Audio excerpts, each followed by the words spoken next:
hey, 2 weeks ago, Caitlin Clark suffered another injury, and go run around and talk about that. Quit. Don't talk about what Skip Bayless has put on the table.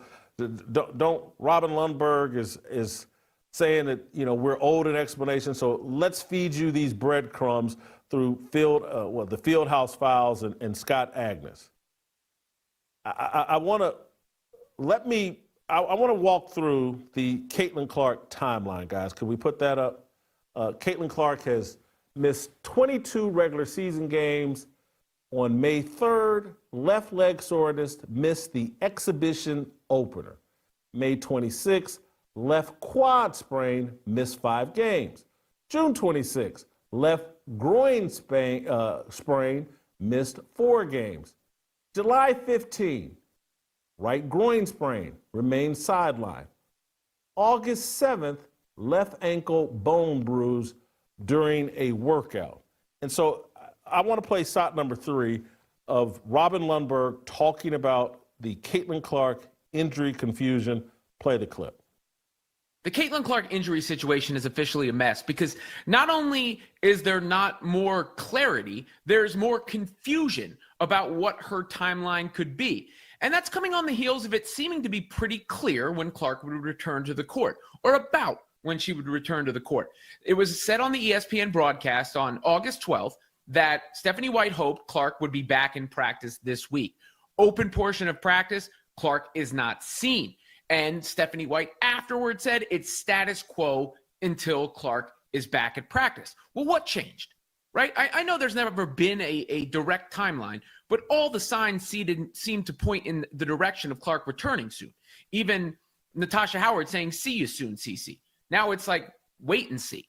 And there's further information coming out that Clark suffered a bit of an ankle injury in the midst of her recovery process. Did that hinder her return? One reporter saying yes, another reporter is saying no. Bottom line is, we need to know a little bit more. We don't need Caitlin Clark's in-depth medical report, but it's fair for fans to wonder if the Fever and the league's biggest star is going to return to the floor this season, or what the chances are. And she's been out of action for 5 weeks, so it's not as if some patience hasn't been expressed. So that's a reasonable, can't call him a bad guy, Robin Lundberg, he's just out to get us. And again, I think that was one of the dominoes that fell that caused them to put out, hey, well, 2 weeks ago she got injured, hurt her ankle. Go talk about that. But here's Ryan Ruocco on ESPN talking about the timeline that the Stephanie White and the Indiana Fever had spelled out about when Caitlin Clark would return, and it was basically pointing towards this weekend. They back-to-back games against the Minnesota Lynx. This is the timeline. We had heard it earlier from Holly Rowe, and now here's Ryan Ruocco, the voice of the WNBA play-by-play on ESPN, talking about it on August 12th. Play the clip. Indiana will play Washington on Friday at home, then at Connecticut, who has the worst record in the league, on Sunday. Then they have a week off before playing Minnesota twice, home Seattle. You see the way the schedule finishes up. Their final regular season game will have on our air September 9th. Now that stretch where they have the week off is where Stephanie White reiterated to us today she's hoping Caitlin Clark returns to practice. Stephanie talked yesterday about how Caitlin has been running more, doing more on-court work. She is hoping that Caitlin returns to practice next week with the multiple days of practice before she then gets into a game. But you see the way the schedule stacks up after that week and wonder, could one of those games against Minnesota or maybe the 26th at home against Seattle be a potential return game? So every picture had been painted that Caitlin Clark would return this season, and now most people believe it's not going to happen. Why has this all been so mysterious? Why? I can't think of. I saw something over on Twitter where someone said Brady had some kind of pinky injury or some sort of hand injury with Belichick one year, and they kept it a secret. That's the closest anybody could come to finding something similar to this, where someone of this level had an injury that was kind of concealed, but I've never seen 5 weeks, no discussion with the media. Caitlin Clark doesn't mind talking to the media. Caitlin Clark's been traveling with the Indiana Fever, standing on her feet, signing autographs for fans. There's been video of her kicking a soccer ball. She's been doing physical activity. There have been reports. She's doing some full court running. She's close to this, she's close to that. And now from out of nowhere, looks like she may never play this season. This is highly important for you to understand about this league and where American society is going in terms of identity and what's the priority and what's really, really important.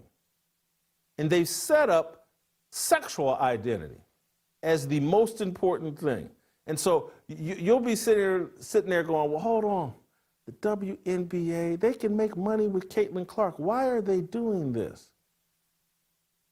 They only want to make money one way. The face of the league has to be a lesbian or a black woman who is sexually fluid. That's it. That's more important than making money. When you've been a 30-year charity, subsidized by the NBA, subsidized by empathy and false guilt, and oh, we got to do this for women. It's never been run like a business. It's always been run as a political movement and a statement. This is, and I'm not saying this to disparage, I'm speaking factually. This is a lesbian league. They would be very comfortable with Paige Bueckers as the face of the league. She's a lesbian. She scored 44 points last night. Players have been complaining. She's got a special whistle. They feel like the league is trying to lean into Paige Bueckers because she fits the profile of what they want. Asia Wilson fits the profile. Black woman, angry, Marxist mentality.